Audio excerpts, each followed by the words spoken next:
کہ شیطان کہاں ہے؟ شیطان یہاں بھی ہے، وہاں بھی، کوئی ایک جگہ تھوڑی ہے، وہ ادھر بھی ہے اور ادھر بھی۔ اس سے بڑا نادان کون ہوگا جو یہ یقین کر بیٹھے کہ درگاہ کی چہار دیواری میں یا کعبے میں ہم سے دور رہے گا شیطان۔ پتھر اگر انسان کو شیطان سے محفوظ رکھ سکتے تو بغداد کے بازاروں میں ہیروں کے مول بک رہے ہوتے پتھر۔ تمہیں حضرت بایزید بسطامی کا ان کے حج والا واقعہ سنایا ہے میں نے پہلے کبھی۔ ایک بار حضرت سفر حج میں تھے، ستاروں سے رہنمائی لیتے ہوئے صحرا پار کر کے بلاخر جا پہنچے مکہ۔ وہ کعبہ معظمہ کا طواف مکمل کر کے اور حج کے فریضے سے فارغ ہو کر کعبے کے احاطے سے باہر نکل رہے تھے وہ کہ کیا دیکھتے ہیں کہ کعبے کے دروازے پر ابلیس دروازے سے ٹیک لگائے کھڑا تھا۔ ہاتھ میں اس کے ایک لگام تھی، گھوڑے کی لگام۔ حضرت اسے دیکھتے ہی پہچان گئے۔ اہل اللہ شیطان کو دور سے پہچان لیتے ہیں، یہ ایک الگ معاملہ ہے، کسی اور موقع پر بتاؤں گا۔ تو بایزید بسطامی نے اسے دیکھتے ہی پہچان لیا، ششدر رہ گئے۔ یہ ابلیس لعین کعبے کے دروازے پر کیا کر رہا ہے؟ انہوں نے سوچا، پوچھا، تو اور یہاں ابلیس؟ شیطان نے ہاتھ میں تھامی ہوئی گھوڑے کی لگام انہیں دکھاتے ہوئے کہا، میرے بہت سے بندے یہاں طواف میں مشغول ہیں، ان کی واپسی کا انتظار کر رہا ہوں، آئیں گے تو یہ لگام انہیں ڈالوں گا اور ان پر سواری کرتا ہوا جاؤں گا۔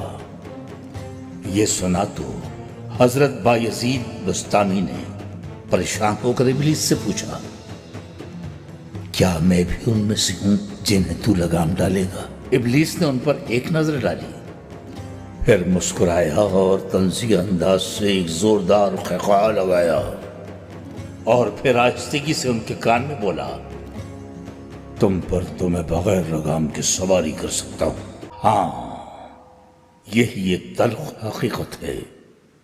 چاگرے آفندی، تمہاری کیا رائے ہے اس عجیب و غریب مسئلے کے بارے میں؟ اچھا خیر، قصہ مختصر یہ کہ وقت گزرا، بات آئی گئی ہو گئی۔ حضرت بایزید بسطامی اپنے ملک لوٹنے کے لیے مکہ سے روانہ ہو گئے۔ ایک بار پھر وہی دشوار گزار سفر، دریا، صحرا، وادیاں عبور کرتے، سفر کی مشکلیں جھیلتے، ایک تیز رو ندی کے کنارے پہنچے۔ انہوں نے اپنا لباس اوپر چڑھایا اور ندی پار کرنے والے ہی تھے کہ اچانک ان کی نظر پڑی۔ ندی کے کنارے ایک درخت کے نیچے ایک بہت ہی بوڑھے اور نابینا، گز بھر لمبی داڑھی والے بزرگ بیٹھے ہیں۔ وہ بزرگ کے پاس گئے، حال احوال دریافت کیا۔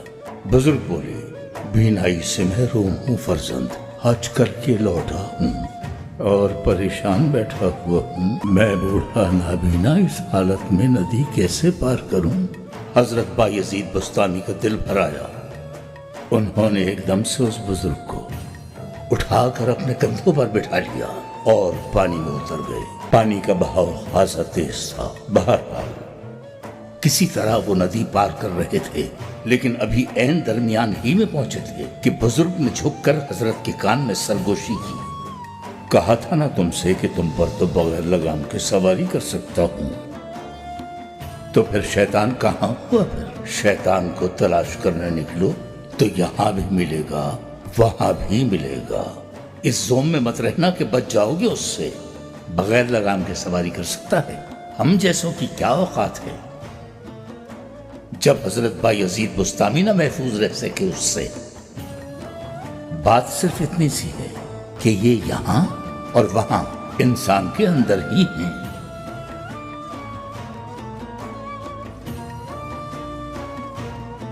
اسی لیے کہا گیا کہ تلاش کرنا ہو تو یہاں ڈھونڈو نہ وہاں، صرف اپنے اندر تلاش کرو۔